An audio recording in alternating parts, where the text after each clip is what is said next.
Hello everybody, welcome to another behind the scenes video. It's another Photoshop one. So Charlotte just sent me this picture earlier today and said, can you cut me out? And I was like, yeah, why not? So this is what we're doing. So we're in Photoshop. We are using a clipping mask on the layer with Charlotte's picture to mask out the stuff that we don't want. And we're doing that with a black brush. It's sort of medium sized, bit of a slightly soft edge, not super soft, just enough to soften the corners, get rid of any jaggies. And we've got a pink background just so that we can see what's going on. Any kind of bright fluorescent colour is a good idea. There's green, pink, blue, whatever. So we'll just go around the whole thing like this. And the reason we're using a mask is so that we can undo stuff if we go over things that we actually didn't want to. We can just switch the colour from white to black, from black to white, and then undo it. Which is also very helpful for like tight corners where your brush doesn't quite fit. And the other advantage is you can do like semi-transparent stuff. So if you do any colours between white and black, there's a mistake there, so we can just undo that easy enough. So yeah, if you put any colours between white and black in on the mask, it'll do like an opacity on your layer. So that'll be useful when we start coming through the hair. Now Charlotte didn't say what she wanted to use this for, so I've started out just masking out everything. And going to go into quite a bit of detail, try and do the hair just in case she's sort of compositing it into another photo and it needs to look kind of photorealistic. So to do that, we've duplicated the layer, put it on top, set it to opacity to like 20% so we can still see what's going on underneath.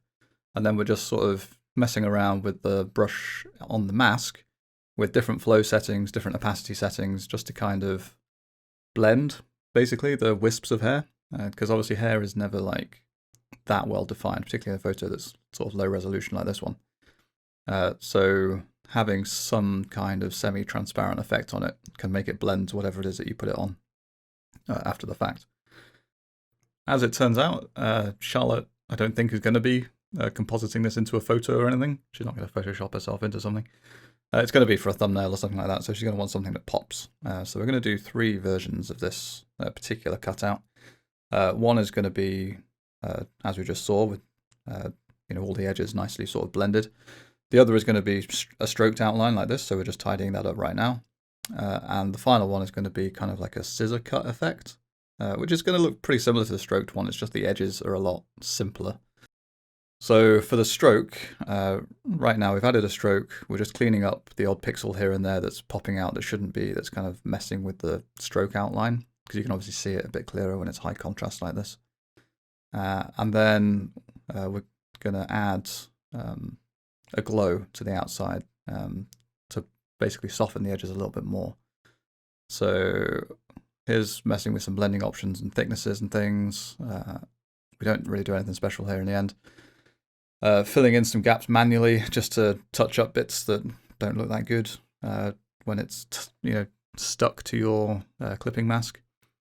And then we did add a little bit of a glow there for like 1 or 2 pixels just to blend it, soften the edges essentially.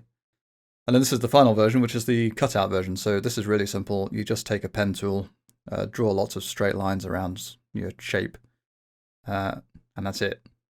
So we'll just do this for a few bits. I think there's 3 distinct shapes maybe. Yep, there you go. Tweak some of the anchor points just to make sure that everything's masked properly and that the white is overlapping your edge. The advantage of doing this way, of course, is that your mask doesn't have to be that accurate at all. So if we'd known we were doing this, and only this, we wouldn't have masked it anywhere near in as much detail. And there are your 3 versions. Easy peasy. Thank you very much for watching. I'll catch you in the next one. Bye-bye for now.